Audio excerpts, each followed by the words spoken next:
अथ पौर्वाणिक स्वाध्याय प्रतिष्ठायां पूर्वाचार्यानुक्रमेण सकल कर्म क्षार्थम वा पूजा वंदना स्वे समेतम श्री श्रुत भक्ति कायोत्सर्गम करोम्यहम्।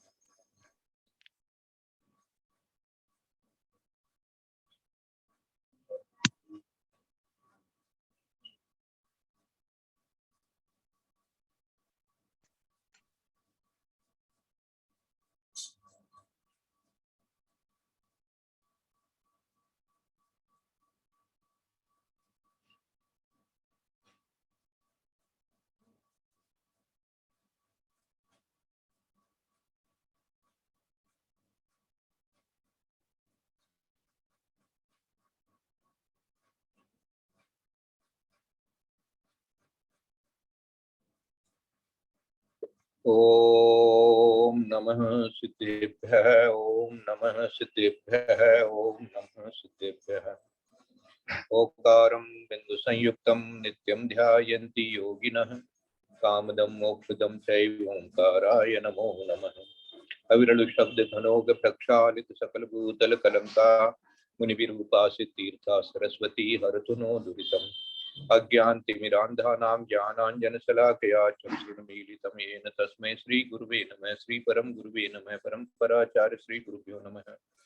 सकल कलुषमिन्वंसकं श्रेषां परिवर्तकं धर्म सम्बन्धकं भवेजी मन प्रतिबोधकारकं पुण्य प्रकाशकं पापनाशनम् इदं शास्त्रं श्री गोमठ सार कर्मकांड नाम ध्येयम अस्य मूल ग्रंथ कर्तारः श्री सर्वज्ञ देवा तदुत्तर ग्रंथ कर्तारः श्री गणधर देवा प्रति गणधर देवा तेषां मतानुसार मासाद्य आचार्य नेमि चंद्र सिद्धांत चक्रवर्ती देवेन विरचितं मंगलम भगवान वीरो मंगलम गौतममणि मंगलम कुंद कुंदाद्यो जैन धर्मोस्तु मंगलम सर्व मंगल मांगल्यम सर्व कल्याणकारकम प्रधानम सर्वधर्माणां जैनम जयतु शासनम। सर्वे श्रोतारः सावधानतया शृण्वन्तु।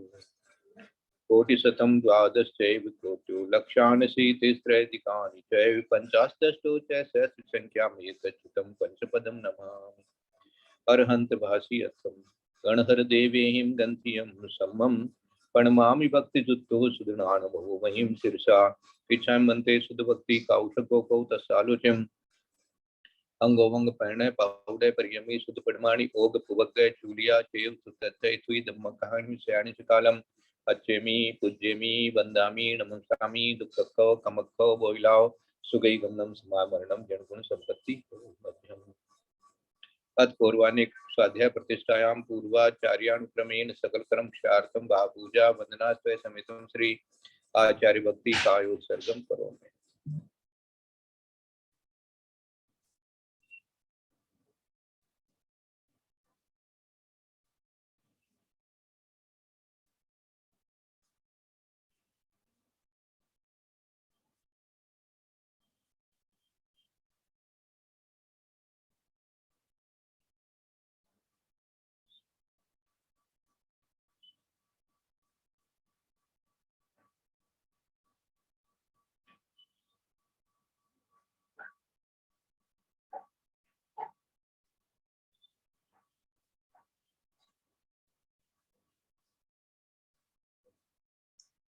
श्रुत जलधि पार के पेट परमति विभावना पटुमति सुचरित तपोन दिव्यो नमो गुरुभ्यो गुण गुरुभ्य 36 गुण सम्मग्गे पंच व्याचार करण संदर्शे शिष्यानुगे कुशले धम्मारि सदा वंदे गुरु भक्ति संयमेन ये तरन्ति संसार सारं घोरं चिणति अटकं मम जम्मन मरणं न पाविन्ति ये नित्यं व्रतमन्त्रों निरता ध्यानाग्निहोत्रा कुलः षट्कर्मा विरतास्तपो दंदना साधु क्रिया साधु शील प्रावरणा गुण प्रयाणार्थ चंद्रार्थ तेजोदिका मोक्ष द्वार कपाट पाटन पटा प्रीणंतु माम साधु है गुरु है पांतो नित्यम ज्ञान दर्शन नायक चारित्राणम गंभीरा मोक्ष मार्गोपदेश कहा इच्छा मनते हरिभक्ति कौशको कौतसालोच्यम सम्मनाण सम्मदर्शन सम्मचरित जुताणम पंचव्याचारणम आरणम आराधि सुदृणाणम देश्याणम उज्जायणम तीरायण गुण पालन र्याणम सब्बसाणम शयन चकालम अच्छेमी पूज्यमी वंदामी नमस्कामी दुःखको कमको बोइलाओ सुगई गमनम समामरणम जन्म संपत्ति हो मध्यम। प्रणमीय शिरसा नेमिं गुणरयण विभूषणं महावीरं समत्तरेण निलयं पैडिसं मुक्तितणं वोच्छम् नमियूणनेमि चंदम असहाय परकम महावीरम बंधुदय सत्यजुत्तम ओगादेशे तवम वोक्षम। बोले देवादिदेव नेमिनाथ भगवान की जय। बोले देवादिदेव महावीर भगवान की जय। बोले आचार्य कुंद कुंद स्वामी महाराज की जय। बोले आचार्य नेमिचंद्र सिद्धांत चक्रवर्ती गुरुदेव की जय। बोले आचार्य गुरुवर विद्यासागर महाराज की जय। बोले आचार्य गुरुवर वर्धमान सागर महाराज की जय। बोले हारिका आदिमती माता जी की जय। सरस्वती नमस्तुभ्यं वरदे कामरूपिणी विद्यारंभं करिष्यामि सिद्धिर्भवतु मे सदा। बोले द्वादशां दिनवाणी माता की जय।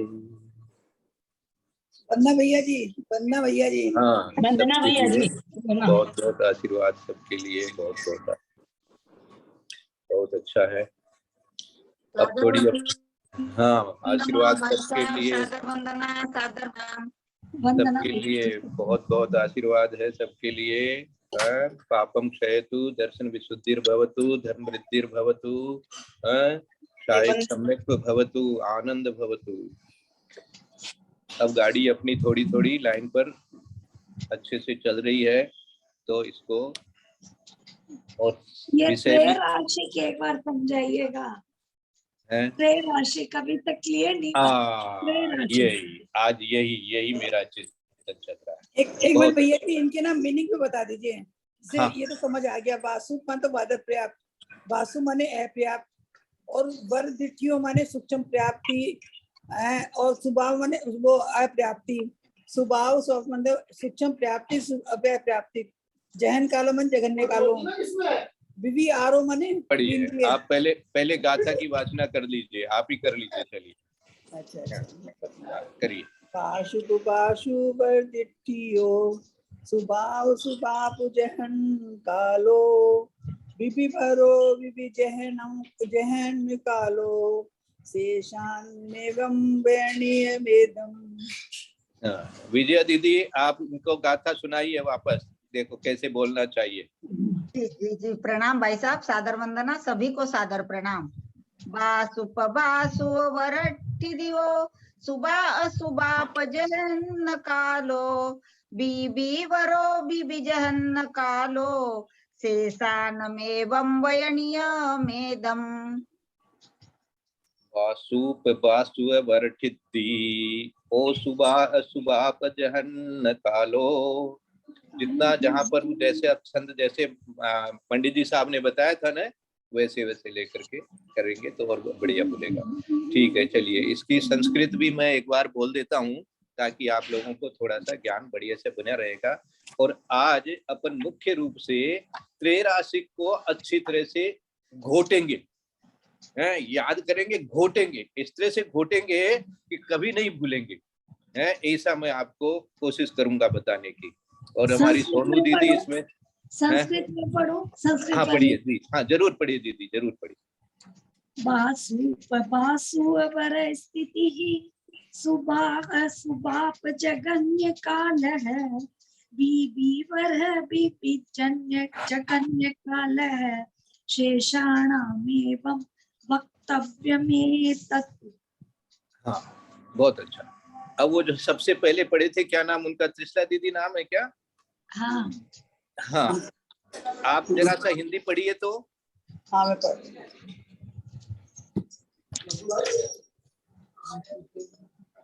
इसका हिंदी 148 है ना। वासु अर्थात बादर सूक्ष्म पर्याप्त। अच्छा इसमें पढ़ती दूसरे में से। हाँ ये इसी की।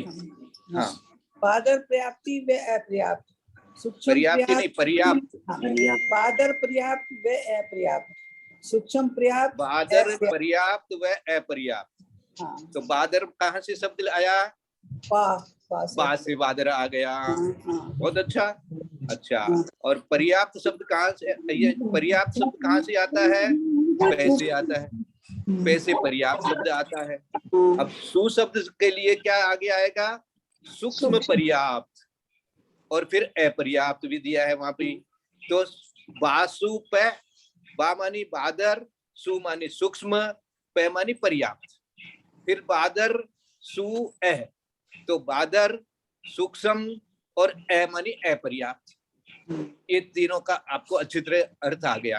अब वर टिद्दी ओ, वर मानी श्रेष्ठ, मानी वर मानी बड़ा होता है, तो वर मानी उत्कृष्ट हो गया, यहाँ पर उत्कृष्ट हो गया। ठिद्दियो मानी स्थिति हो, प्राकृत में स्थिति है, संस्कृत में स्थिति लिखा है, स्पष्ट है ना। अब आगे इसी तरह से सु बा एह, या बा सु पे किया था, या सु बा एह और सु बा पे ऐसे दे दिया, वही नाम शॉर्ट में कर दिया। सु मानी या सूक्ष्म है, बा मानी बादर है, ए मानी अपर्याप्त है, सु मानी सूक्ष्म है, फिर बा मानी बादर है और पे मानी पर्याप्त है। एक एक अक्षर का अर्थ आपको मिल गया। अब जहन्न कालो मानी जगन्य काल, सरल है, इसमें भी कुछ पूछना नहीं। बीबी वरो, अब बीबी वरो, बीबी मानी द्विइंद्रिय के लिए आता, बी शब्द जो है वो द्विइंद्रिय के लिए आता है ना। ऐसे भी अपन ABCD जब बोलते हैं तो बी में दूसरा है तो दूसरे नंबर में आता है, ऐसे याद कर लो। तो बीबी वरो, वरो मानी क्या कहेंगे, उत्कृष्ट, है ना। तो इस प्रकार से, और बीबी जहन्य कालो, और उनकी जगन्य काल भी, वरो मानी उत्कृष्ट काल और जहन्य मानी शेषाणमेवं वर्णीयमेदं, है ना। तो अब क्या दिया है, जगन्य स्थिति, बादर पर्याप्त व अपर्याप्त, सूक्ष्म पर्याप्त अपर्याप्त, इन चार प्रकार के जीवों के कर्म की उत्कृष्ट स्थिति तथा सूक्ष्म व बादर अपर्याप्त और सूक्ष्म व बादर पर्याप्त जीवों की जगन्य स्थिति, इस प्रकार एक इंद्र जीव की कर्म स्थिति के 8 भेद हुए।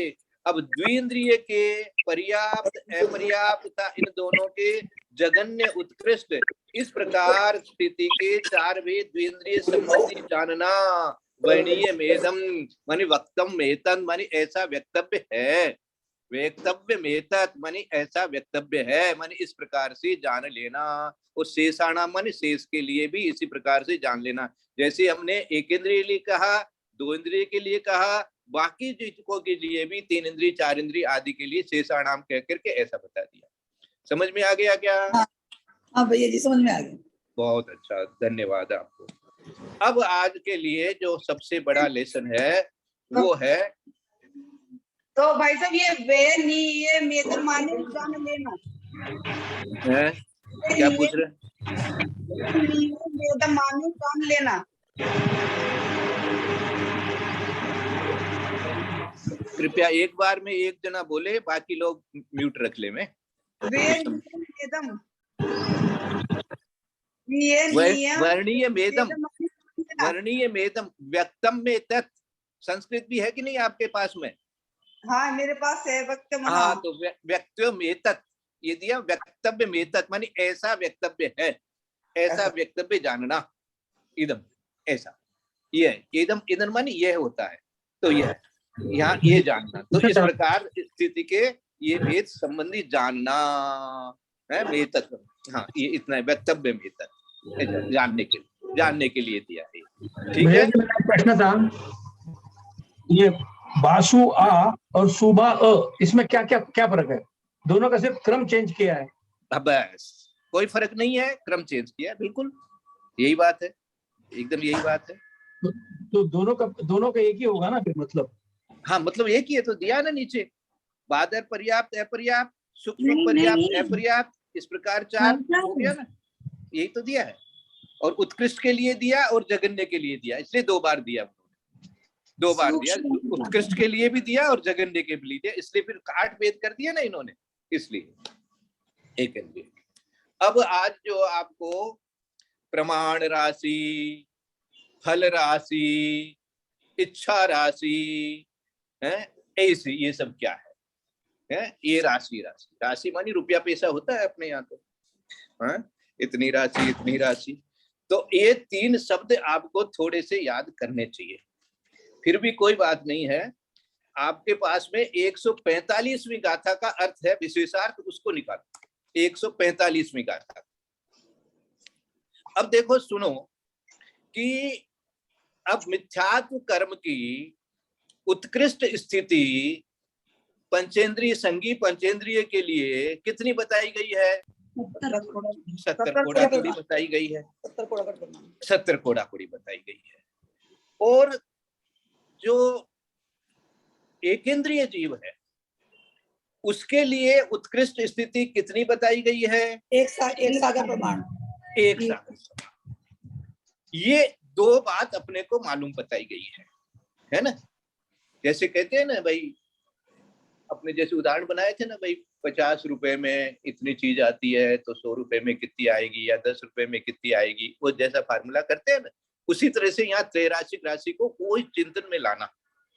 तो यहाँ जो अपने को ये दो राशि जो दे दी गई है 70 की और 1 की, तो 70 जो है ये प्रमाण है, ये मानी ये आपने बता दिया हमको ये प्रमाण है। और इस प्रमाण का फल क्या है? फल ये है कि एकेंद्रिय के लिए आपने बताया 1, आपने बताया प्रमाण की 70 कोड़ा कोड़ी होती है, तो 1 कोड़ा कोड़ी भी होती है किसी की 70 कोड़ा कोड़ी होती है, किसी की 1 कोड़ा कोड़ी होती है। तो ये किसकी बात हो गई? ये बात हो गई मिथ्यात्व कर्म की। अब एक तीसरी जिसको हम कहेंगे इच्छा राशि, हमारी इच्छा क्या है ना? इच्छा राशि मानी हमारी इच्छा क्या है? बोले हमारी इच्छा ये है कि हम जो दूसरा कर्म है, मान लीजिए मोहनीय कर्म है, ज्ञानावरणी कर्म है, उसकी मान लीजिए 30 कोड़ा कोड़ी है, तो उसकी 1 की जगह कितनी होएगी? 70 की जगह 1 आपने बता दिया, तो 70 प्रमाण हो गई, उसका फल है 1, और हमारी इच्छा है 30 की। तो हमको ये बताओ कि 30 के लिए वो 1 की जगह पर क्या आएगा? ये बनता है त्रैराशिक करने का, मानी जिसको कहते हैं कि आवश्यकता। क्या आवश्यकता है त्रैराशिक करने की? तो जब इस तरह से 3 चीज हमको मिलती है, एक प्रमाण मिलता है, एक उसका फल है वो मिलता है, और फिर हमें क्या किसके लिए चाहिए वो उसको इच्छा राशि कहते हैं। तो ये 3 राशि को पहले अच्छी तरह से समझो कि ये 3 राशि किसके लिए प्रयोग हुआ, प्रमाण शब्द किसके लिए प्रयोग हुआ, फल शब्द किसके लिए प्रयोग हुआ, इच्छा शब्द किसके लिए प्रयोग हुआ। तो इन 3 को याद कर लो। प्रमाण में तो अपन ने पंचेंद्रिय की उत्कृष्ट ली है, और फल में आपने एकेंद्रिय की उत्कृष्ट ली है। बहुत अच्छा, ये एकेंद्रिय का अपन निकाल रहे हैं इसलिए। बहुत अच्छा, एकदम सही है। तो इसी तरह से अब जो इच्छा है वो दूसरे कर्म की हमारे पास में क्या है, जैसे उसका प्रमाण है, इसी तरह से इसका भी प्रमाण है हमारे पास में, इसलिए वो इच्छा राशि कहलाई। 30 कोड़ा कोड़ी या 40 कोड़ा कोड़ी या 20 कोड़ा कोड़ी, जो भी जिसका भी अपने को निकालना है, तो उसके लिए हम निकालेंगे तो उसका फल क्या होगा? मानी जो मिथ्यात्व कर्म है उसमें पंचेंद्रिय के लिए हमको बता दिया गया 70 कोड़ा कोड़ी, एकेंद्रिय लिए के बता दिया 1 कोड़ा कोड़ी। अब मिथ्यात्व कर्म, अब दूसरा कर्म है मोहनीय कर्म है, ये ज्ञानावरणी कर्म है। अब ज्ञानावरणी कर्म के लिए जैसे 70 है वैसे यहाँ 40 ही है उत्कृष्ट ज्ञानावरणी कर्म की, किसके? पंचेंद्रिय के, वो भी।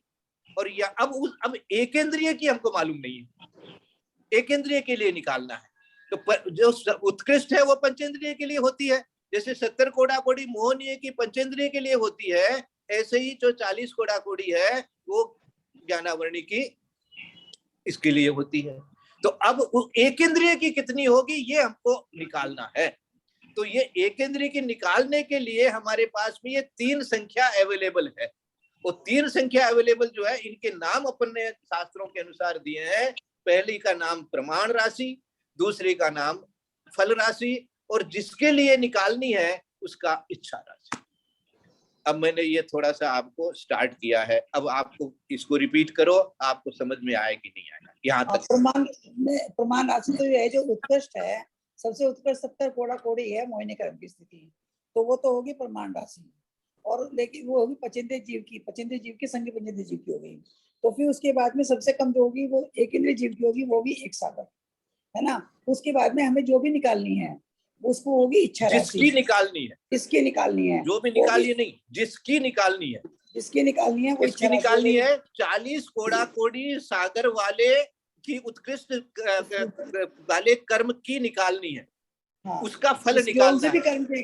हाँ, जैसे 70 का फल 1 बताया, 70 प्रमाण है तो फल 1 है, एकेंद्रिय के लिए है। तो अब यहाँ एकेंद्रिय के लिए क्या होगा?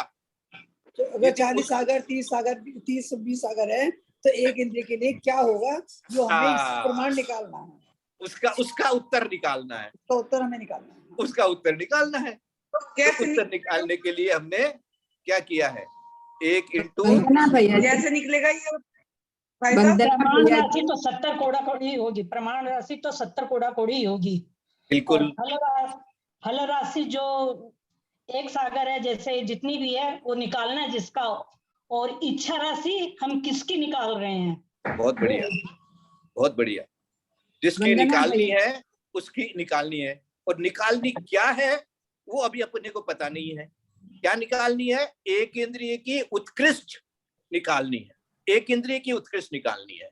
कौन निकालनी है? ज्ञानावरणी कर्म की निकालनी है। मिली थी किसको? अपने को उन्होंने एक एग्जाम्पल दे दिया अपने को मिथ्यात्व कर्म का, कि मिथ्यात्व कर्म का एक एग्जाम्पल दे दिया कि भाई मिथ्यात्व कर्म की उत्कृष्ट जिसके पास में 70 होती है तो एक इंद्रिय के लिए एक ही होती है।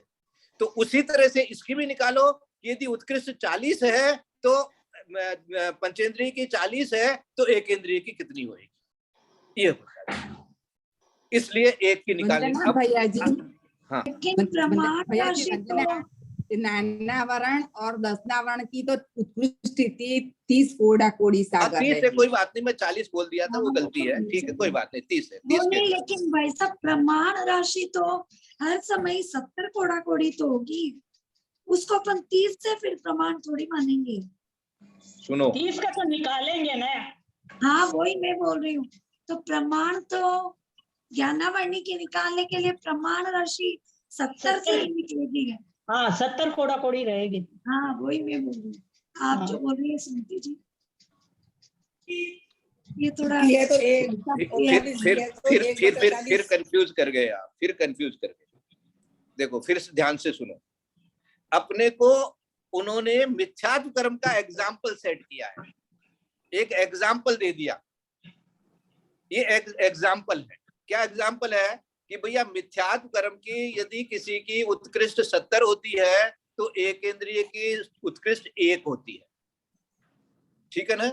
जैसे ऐसे समझ लो कि भैया कलकत्ता में कोई चीज 100 रुपए की 10 आती है, तो दिल्ली में, अब दिल्ली के लिए निकालना है तो दिल्ली में 100 रुपए की, 100 की जगह वहां 50 रुपए कर दिया। वहां पर माने यहाँ 100 रुपए के लिए पूछ रहा है, वहां तो क्योंकि 50 में मिलती है तो वहां 50 रुपए की कितनी आएगी। तो यहाँ जैसे 100 रुपए की 10 आती है तो वहां 50 रुपए की 5 आएगी, अपन सिंपल निकाल लेंगे इस तरह से। तो ये कहते हैं भाई साहब, आप पेज नंबर 113 पर देखिए, इसी में गवर्नमेंट सार में अपने पेज नंबर 113 पे, कि उत्कृष्ट तो हमेशा ही 70 से ही लेंगे अपन प्रमाण राशि। किसके लिए? सभी के कर्मों के लिए। विशेषार्थ में पढ़िए नीचे वाला। किसके लिए? वो मिथ्यात्व के लिए। तो मिथ्यात्व का एग्जाम्पल है ना, वो एग्जाम्पल तो कर्मों का बोल रही हूँ मैं। 30, 40, 20 ध्यान से सुनो, पहले ध्यान से सुनो। अभी गणित सिखा रहे हैं, अभी पहले गणित सिखा रहे हैं। तो गणित में ये 70 और 1 क्या है? ये एक एग्जाम्पल है, कोई एक आदर्श है। अब ये आदर्श तो हमारा ये तो वही रहेगा ना, उसी से हम दूसरों को कंपेयर करेंगे, है ना? एक आदर्श बन गया 70 और 1। अब इसी से हम 30 वाले को कंपेयर करेंगे, 10 वाले को करेंगे, 5 वाले को करेंगे, 40 वाले को करेंगे, तो एक की इंद्रिय की निकलेगी हमारे लिए इस तरह से। इसलिए वो आप जो कह रहे हो वही बात है। इसका रीजन क्या है? इसका रीजन ये है, मैं आपको रीजन बता रहा हूँ कि रीजन गणित में ऐसा क्यों किया गया, क्योंकि हमको एग्जाम्पल दिया गया। तो एग्जाम्पल दिया गया है इसलिए उसको हमने प्रमाण कह दिया कि आपने ये प्रमाणित किया है, आपने ही प्रमाण करके हमको बताया है।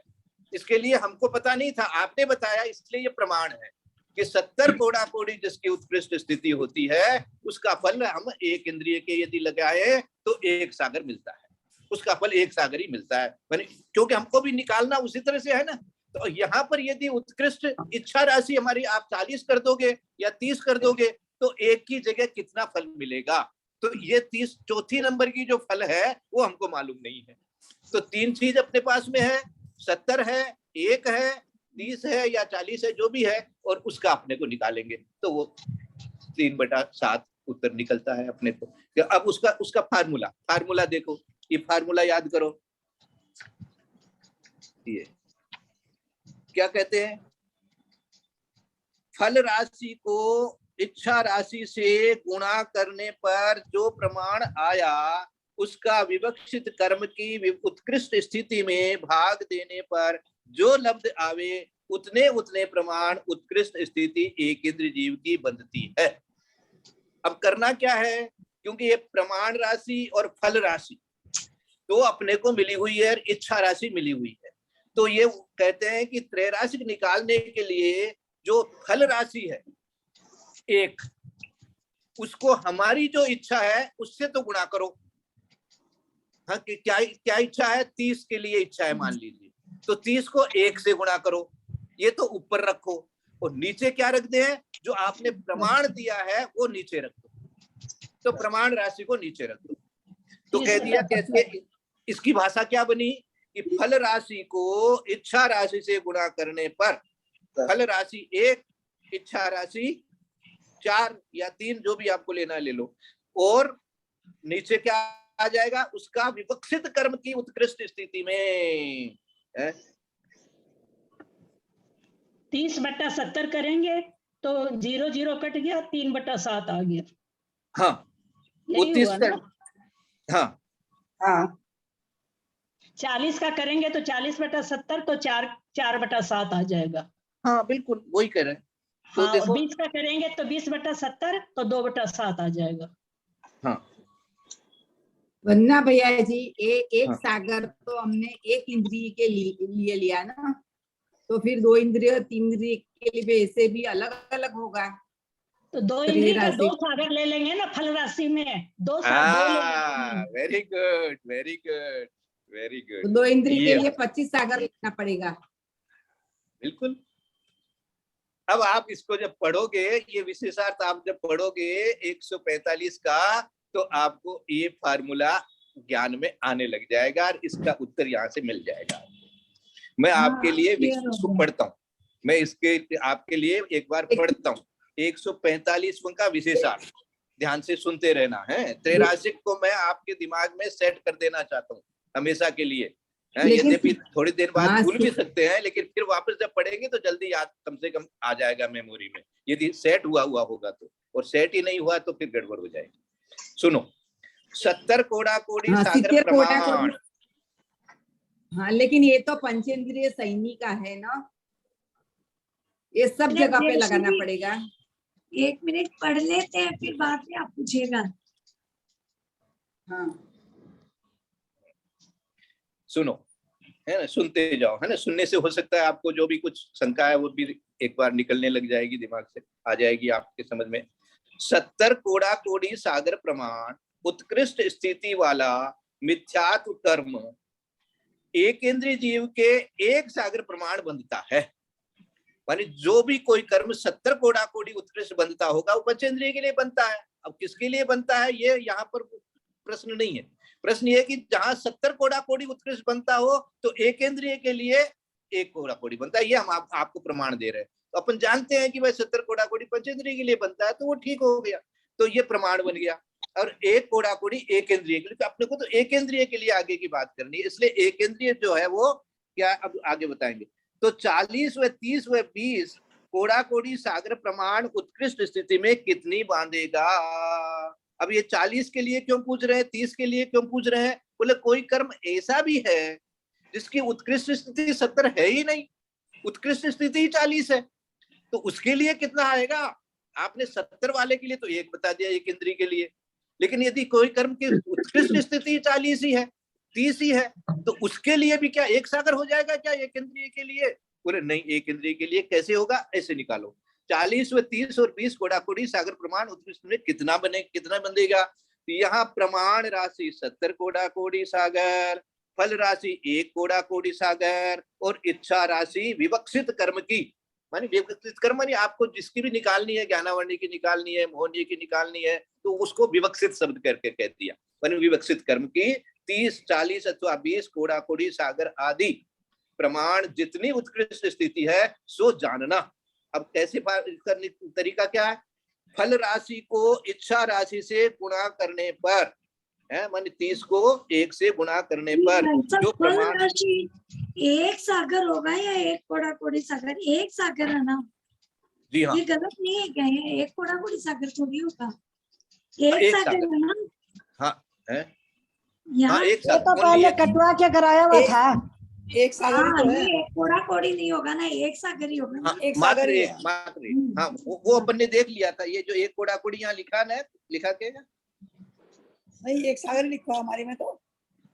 वो हमारे तो एक कोड़ा कोड़ी सागर लिखा हुआ है। अच्छा, हमारे हमारे एक ही लिखा एक है। सागर लिखा हुआ है। वो भूल है, वो भूल है ना, वो भूल है ना। हाँ। एक सागर पांच, एक सागर। देखो ये पुराना जो ग्रंथ है ना, उसमें एक सागर ही लिखा हुआ है ना। हाँ, नहीं, अब वो मेरे एक पास सागर ही है, अपन जानते हैं। मेरे पास तो पुराना है, उसमें एक कोड़ा कोड़ी लिखा हुआ है। पता नहीं कैसे? भूल से तो प्रिंटिंग कटवाया था ना उसको, एक कटवा सागर ही दिया लिखा था। हुआ है। अच्छा, आप पुराना वाले का 113 पेज पृष्ठ देखो। हाँ वही देख रही हूँ, मेरे तो एक कोड़ा कोड़ी लिखा हुआ है। हाँ तो आपने तो कटवा दिया था ना। हमारे में एक सागर लिखा हुआ है। पढ़ाते समय कटवा दिया था भाई साहब ने। हाँ हाँ, मैं नहीं काट पाई थी, कोई बात नहीं। ठीक है। नहीं, यदि पुराने वाले में आपको 113 पेज है क्या, कितना पेज हाँ, है? तीसरी लाइन उसमें देखिए, फल राशि एक कोड़ा कोड़ी सागर लिखा हुआ है, तीसरी दूसरी लाइन। लाइन नहीं है। हाँ, वहां भूल हो गई, वहां भूल हो गई। हाँ वही बोली। एक सेकंड, उत्कृष्ट में यहाँ प्रमाण राशि 70 कोड़ा कोड़ी, फल राशि 1। देखो जो दूसरी लाइन में देखो पहले, तो एक दिया हुआ सागर, फिर तीसरी लाइन में एक कोड़ा कोड़ी लिख दिया। चौथी लाइन में हाँ, हाँ चौथी लाइन में है ना, चौथी लाइन में एक कोड़ा कोड़ी कर दिया, वो भूल हो उसको गई। एक सागर ही करो आप दूसरी उसको। लाइन में एक सागर लिखा था, वो सही हाँ। था। हाँ, तो यहाँ भी कोड़ा कोड़ी काट देंगे अपन, ठीक है। अच्छा कोई बात नहीं, ये तो आपने बहुत, मानी जो देखे ज्ञानी हो जाते हैं ना, वो अपने आप इस तरह से करेक्शन करते जाते हैं, आगे बढ़ जाते हैं। चलो अब थोड़ा सा इसको पूरा कर लेते हैं।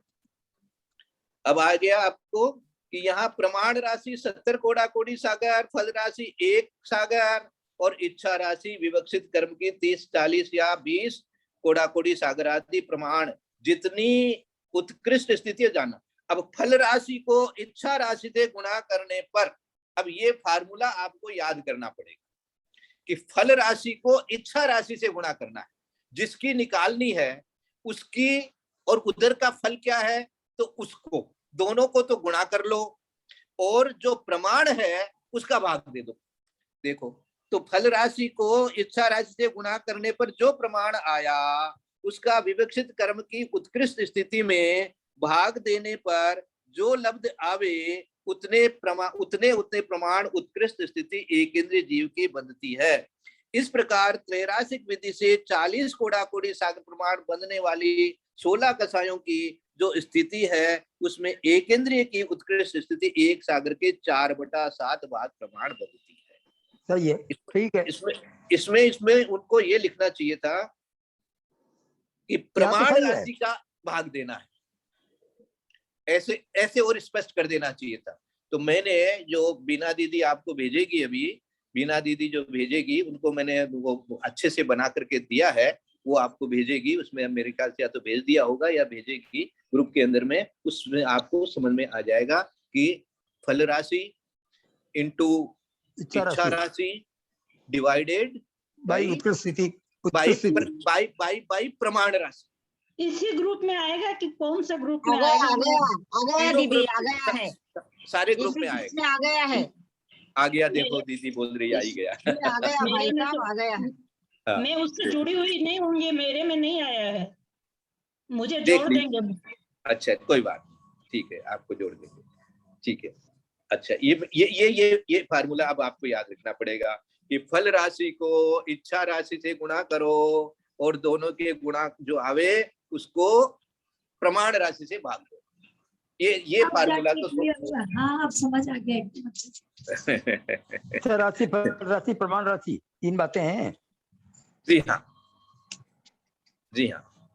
अब ये शब्द तो देखे एक बार दो बार पढ़ते रहेंगे, बोलते रहेंगे, या कैलकुलेशन करते रहेंगे बार बार, क्योंकि ये काम आपको सारे पूरे पूरे घुमटसार कर्मकांड में ये चलेगा। त्रैराशिक त्रैराशिक त्रैराशिक करना, ये तो पूरा जगह चलेगा। तो इसलिए इस तरह से इस बात को याद रख लेने में अपने को बहुत लाभ है। इच्छा राशि को फल राशि से गुणा कर लिया और प्रमाण राशि से भाग दे दो, भाग देंगे, तो 3/7 या 4/7 या जो भी आएगा, फिर 25 वैसा आ जाएगा।